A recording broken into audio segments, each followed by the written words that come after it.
एवढे खुर्ची, संगीत खुर्ची, चित्रकला, रांगोळी स्पर्धा माळीजापमध्ये उपस्थित म्हणजे संपन्न झाली.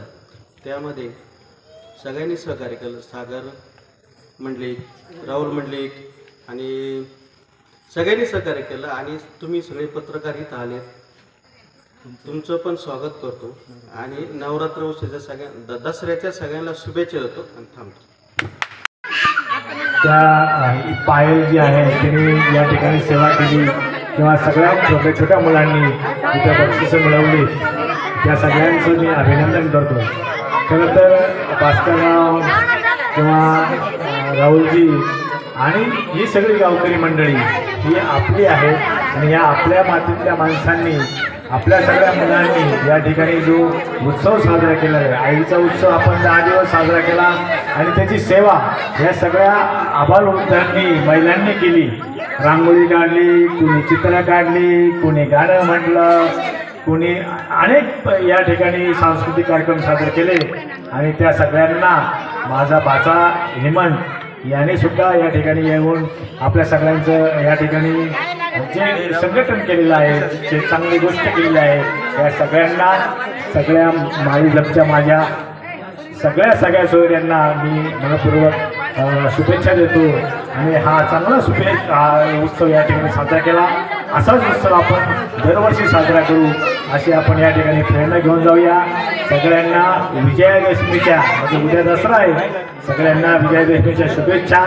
सगळ्यांना सोन्यासारखे दिवस लाभो अशी शुभेच्छा व्यक्त करतो आणि थांबतो. मित्रमंडळ आयोजित नवरात्रोत्सव गेल्या 10 दिवसांपासून माळीजाप या ठिकाणी सुरू होता. या नवरात्रोत्सवाची सुरुवात सप्तशृंगी गड वणी या ठिकाणाहून महात्मा फुले तरुण मित्रमंडळातील आमच्या सर्व तरुण मित्रांनी ज्योत ही सप्तशृंगी गडाहून या ठिकाणी माळीजापमध्ये आणली आणि त्या ज्योतीने येथील ज्योत प्रज्वलित करून माळीजापमध्ये नवरात्रोत्सव सुरू झाला. देवीच्या ज्या विविध देवीची जी रूपं आहेत त्या रूपांचं साक्षात दर्शन या माळीजापमधील सर्व ग्रामस्थांना या निमित्ताने झालं. या देवीच्या उत्सवाच्या निमित्ताने सर्व माळीजापमधील तरुण कार्यकर्ते सर्व एकत्र आले. त्यातून त्यांनी भक्तिमय वातावरण या ठिकाणी निर्माण केलं. सुंदर असं डेकोरेशन आणि देवीची भक्ती, देवीची मूर्ती आपणास या ठिकाणी दिसत आहे.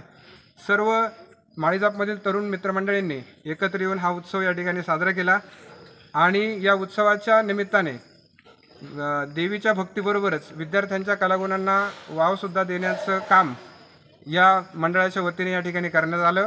त्यामध्ये विविध स्पर्धांचं आयोजन करण्यात आलं, जसे संगीत खुर्ची स्पर्धा असेल, चित्रकला असेल, लिंबू चमचा स्पर्धा असेल, रांगोळी स्पर्धा असेल आणि गेले 10 दिवस दररोज रात्री अतिशय भक्तिमय वातावरणात महिला भगिनींनी दांडिया उत्सवसुद्धा या ठिकाणी संपन्न केला, त्याचा आनंद घेतला आणि म्हणून वेगवेगळ्या प्रकारे हा उत्सव जसं त्याचा आनंद प्रत्येकाने लुटलेला आहे आणि देवीची भक्ती आपापल्या पद्धतीने सर्वांनी केली आहे. हा उत्सव या ठिकाणी संपन्न झाला आहे. उद्या दसरा आहे आणि त्यानिमित्ताने आज पारितोषिक वितरणसुद्धा या ठिकाणी संपन्न झालं आहे आणि याप्रमाणे या नवरात्री उत्सवाच्या निमित्ताने आपणा सर्वांना